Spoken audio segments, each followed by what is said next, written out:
Number 10. The Lost Chu.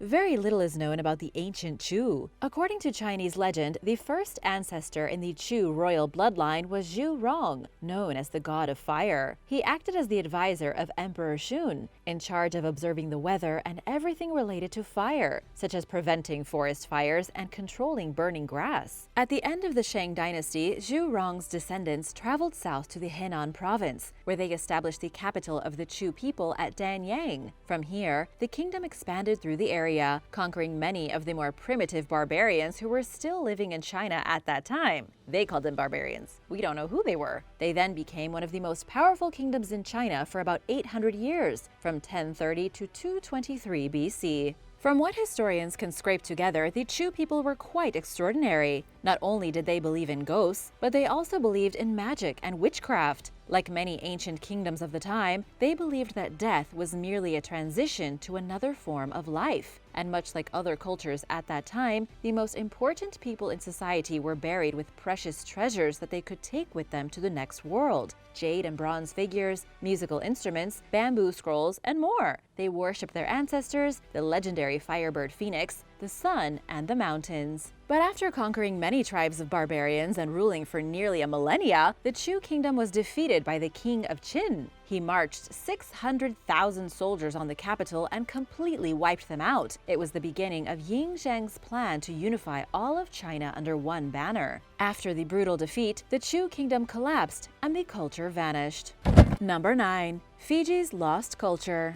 Before the Europeans ever stumbled upon the island of Fiji, it was populated by the indigenous Fijians. These people practiced rituals at megalithic stone formations that they called naga. These were giant stone structures, kind of like the megaliths found throughout the UK. Only archaeologists are pretty sure they know what the Fijians used them for. Each naga had stone altars that the locals would use to perform rituals to promote fertility. They wanted to have many children, wanted their animals to have many babies, and their crops to grow. They also may have used these stone structures to communicate with their dead relatives in more secretive rites and rituals. The nature of these rituals has remained largely a mystery due to the extreme privacy of the families who performed them. Many ancestors of the tribes have almost no knowledge of them, other than that approaching certain areas would displease the gods. By the 1800s, Europeans had taken interest in the island for trade. The islanders had sea cucumbers that were seen as delicacies to Europeans, and they had sandalwood that was very valuable. Foreigners pretty much pillaged everything until the sandalwood was gone. Then, by the 1850s, the Kingdom of Bao had risen up to conquer most of Fiji, thanks to the Europeans trading muskets to the tribe. But the Kingdom of Bao's rule was short-lived. Roman Catholic missionaries washed over the island and turned the indigenous people into Catholics. Within just 50 years, Fiji was settled by Europeans. Their great stone naga were forgotten, and their ancient customs suddenly evaporated. Number 8. The Tarteisto Civilization.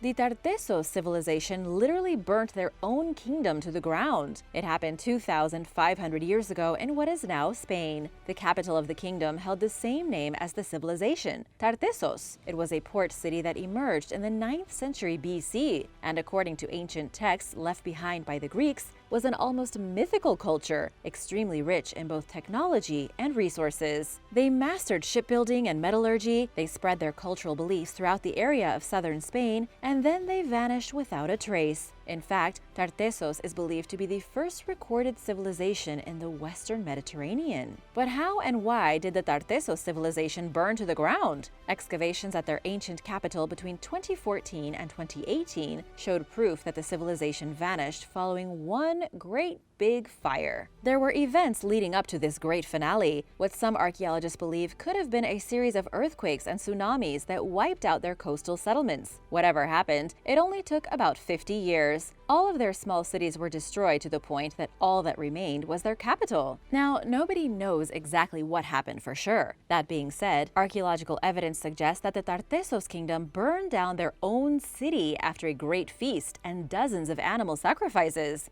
These sacrifices included animals like horses and cows and dogs. All of these animals were brought to a single place and butchered just before the locals set fire to everything. It looks like they saw the end was nigh and wanted to go out with a bang. And from there, the Tartessos civilization disappeared. Number 7. The Land of Kush.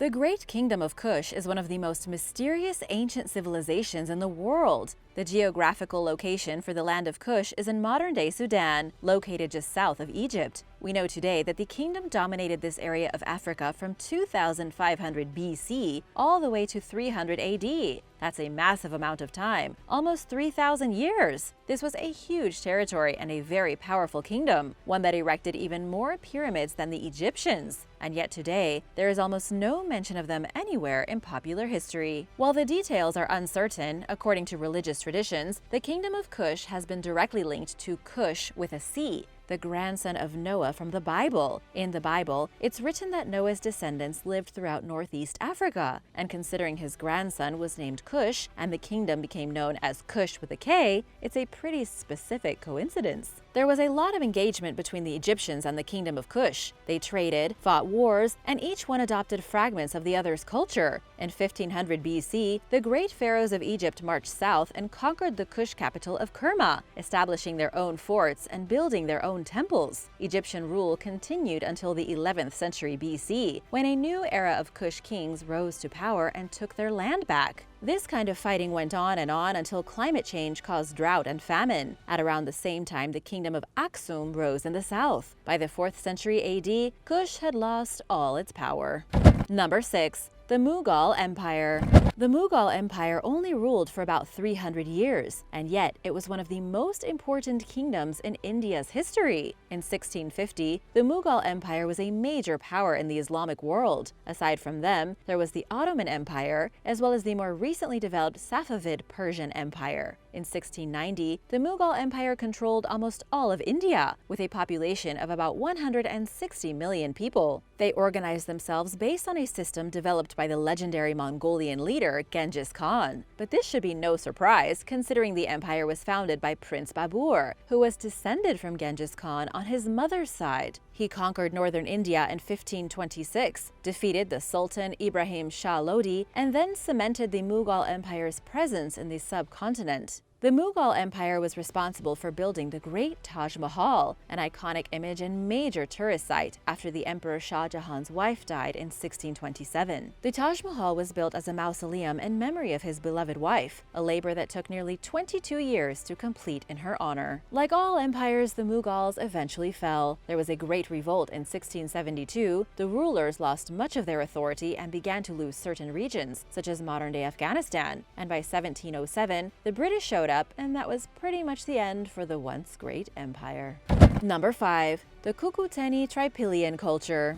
The Cucuteni Tripila culture, also known as the Tripolier culture, dates back all the way back to 5500 BC. That's over 7,500 years ago. They prospered in Eastern Europe for just under 3,000 years. Their territory spread from the Carpathian Mountains all the way south to Moldova, encompassing huge areas of western Ukraine and Romania. These people weren't exactly part of a kingdom, but instead a society of loosely connected Neolithic settlements. They all belonged to the same culture, but they were massively spread out. Despite this, the Tripolier culture is responsible for building some of the most impressive settlements in Europe before true civilizations took root. Some of the first villages contained anywhere from 20,000 to 46,000 people. But what's really strange is that most of their settlements had a maximum lifetime of 80 years. They would burn their settlements to the ground and then rebuild somewhere else. And despite obvious archaeological evidence of this, historians have no idea why they did it for thousands of years. They literally destroyed their cities just about once every century, just to move and build a new city a few miles down the road.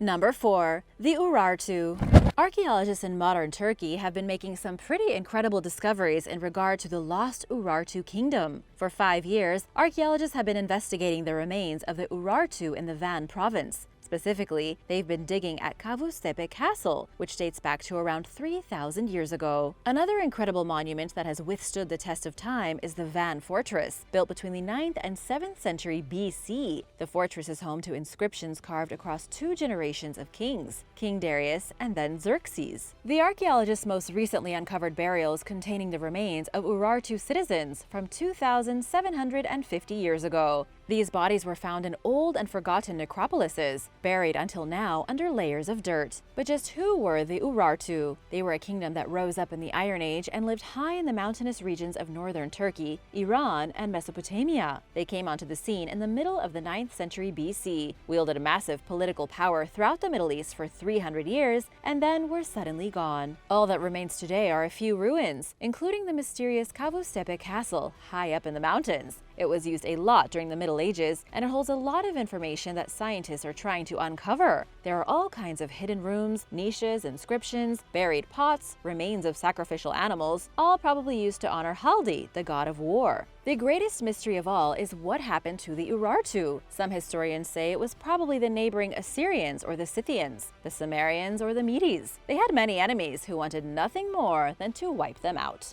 Number 3. The Etruscans.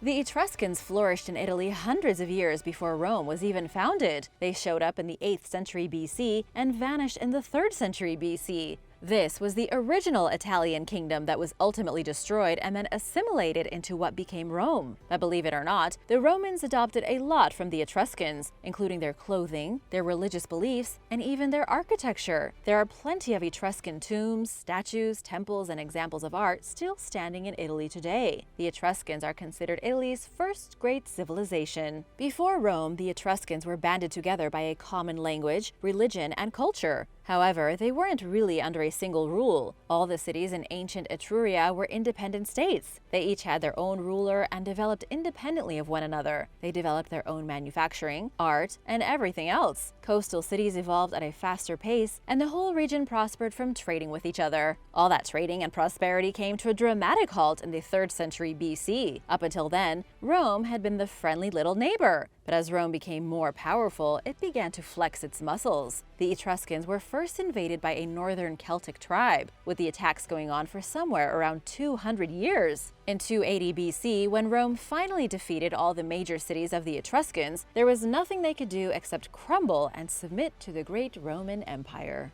Number 2. The Grand Duchy of Lithuania. The Grand Duchy of Lithuania was an extremely powerful kingdom in Eastern Europe from between the 14th and 16th century. Before then, Lithuania had been a bunch of loosely banded tribes. As the Teutonic and Livonian knights from Germany became a threat, the Lithuanian tribes united and formed a Grand Duchy. It was imperative for these people to stand together and protect Lithuanian lands from the advancing German knights and their allies. At the time, the Germans were busy trying to defeat everyone in sight. They had already conquered a massive part of Russia, pushing down into the Baltic Sea and the Black Sea. The Grand Duchy of Lithuania held off the Germans until the late 1500s. At that point, they had to go to Poland for help. The Polish king forced them to become a part of Poland in exchange for protection. The two created a union. Lithuania adopted the Polish customs and their language and basically became a part of Poland. This was from between 1569 until the end of the 18th century, when the Russian Empire took Lithuania for itself. Lithuania did not become its own individual kingdom again until the 1990s, when the Soviet Union collapsed and they could finally once again have independence.